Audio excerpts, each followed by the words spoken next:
In the multicultural United States, a unique tradition during the Thanksgiving celebrations is the presidential pardon of a turkey. This ceremony symbolizes gratitude and forgiveness, reflecting Americans' appreciation for God's blessings. But what are the origins of Thanksgiving? Thanksgiving can be traced back to 1621. At that time, a group of pilgrims from England landed in Plymouth, Massachusetts, establishing the Plymouth colony. Shortly after arriving in North America, they faced famine and disease, leading to many deaths. In times of crisis, Massasoit, the chief of the local Wampanoag Native Americans, reached out to help the pilgrims. He provided them with food, clothing, and medical aid, helping them survive the difficult times. In the autumn of 1621, to thank Chief Massasoit and the Wampanoag for their assistance, the pilgrims held a harvest Thanksgiving celebration. This event lasted 3 days, with the pilgrims and Native Americans sharing food, songs, and games. This harvest celebration is considered the origin of Thanksgiving. Over time, Thanksgiving gradually became a traditional American holiday, observed on the fourth Thursday of November each year. However, the origins of Thanksgiving are subject to some debate. Some believe that Thanksgiving's origins can be traced even earlier, to 1619, when British colonists in Virginia also held a Thanksgiving celebration.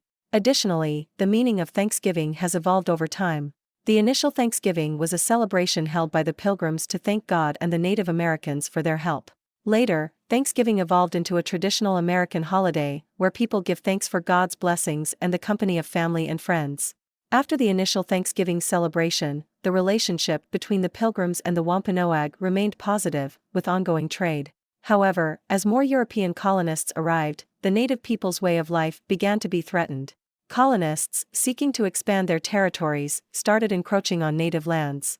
They also brought infectious diseases to North America, leading to a significant death toll among the native population. Moreover, colonists often clashed with the natives, resulting in many casualties.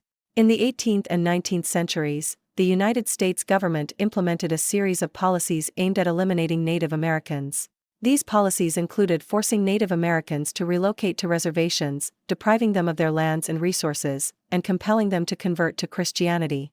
These policies led to a significant reduction in the Native American population. By the early 20th century, only a small fraction of the original Native American population remained in the United States. Here are some specific examples. In 1637, in what is now Connecticut, English colonists decided to confront the Pequot Native Americans. They organized a military operation and attacked a Pequot village, leading to the deaths of thousands of Native Americans, including women, children, and elders. This tragedy is known as the Pequot Massacre. In 1675, the Plymouth colonists and Native Americans engaged in King Philip's War, resulting in tens of thousands of soldiers and civilians from both sides losing their lives. The Plymouth colony and other New England colonies continued to expand their territories, encroaching on Native American lands. King Philip, also known as Metacomet, was an early leader of the Wampanoag Native Americans and became the leader of the Native American Alliance in this war. He sought to unite various tribes against the British colonists' invasion to reclaim their lands and freedom. The war broke out in June 1675, with the Native American Alliance attacking British colonial settlements and villages. They fought against both the British colonists and their Native American allies. The war quickly spread to various colonies in the New England region. King Philip's War was a brutal and prolonged conflict, with both sides suffering significant losses. Hundreds of small and large-scale conflicts erupted between colonial settlers and Native American tribes, resulting in tens of thousands of soldiers and civilians' deaths and the destruction of many settlements. The war ended in 1678 with the death of King Philip and the collapse of Native American resistance. Following the war, many Native American tribes were expelled, their territories seized, and their populations drastically reduced. In 1830, the U.S. government passed the Indian Removal Act, forcing Native Americans from the eastern regions to relocate to reservations west of the Mississippi River. In the early 19th century, the plantation economy, especially cotton farming, rapidly expanded in the southern United States, requiring more land and labor. To meet these needs, white settlers in the southern states began demanding the removal of Native Americans to free up land for agriculture. In the eastern regions, Native American tribes had their own lands and territorial rights. However, these lands were often encroached upon by white settlers, leading to disputes and conflicts. Andrew Jackson, then President of the United States, firmly supported the policy of relocating Native American tribes to the West, aligning with the government's policy at the time. In 1830, the U.S. Congress passed the Indian Removal Act, signed into law by President Andrew Jackson. The act authorized the government to negotiate treaties with Native American tribes, forcibly relocating them to Indian reservations west of the Mississippi River. Under this act, the U.S. government began pressuring Native American tribes to sign treaties, commonly known as Indian Removal Treaties, and arrange their relocation. These treaties stipulated that Native Americans would relinquish their lands in the eastern regions and move to new territories west of the Mississippi. The relocation process, known as the Indian removals, was extremely difficult for Native Americans, who faced harsh conditions, hunger, disease, and violence, resulting in thousands of deaths. The relocation of Cherokee Native Americans from states like Georgia and Virginia, known as the Trail of Tears, is one of the most infamous events, as thousands of Cherokees died during this migration. In 1862, the U.S. government passed the Treaty of Dayton, forcing the Sioux Native Americans to surrender their lands and relocate to reservations in South Dakota. By the mid-19th century, the westward expansion of the United States continued, with European Americans moving into the Midwest in search of land and resources. This led to territorial disputes and conflicts with Native American tribes. The Sioux, a Native American tribe, once inhabited areas now known as Minnesota and South Dakota. They had their own territories and resources, but these were continuously encroached upon. In territorial conflicts with European Americans, the Sioux frequently faced oppression and aggression. These conflicts led to tensions and violent incidents between the two groups. On August 18, 1862, U.S. government representatives signed the Treaty of Dayton with Sioux representatives. The treaty stipulated that the Sioux would relinquish their lands in Minnesota and agree to relocate to Indian reservations in South Dakota. The treaty included provisions for the Sioux to receive supplies and a certain amount of money from the U.S. government.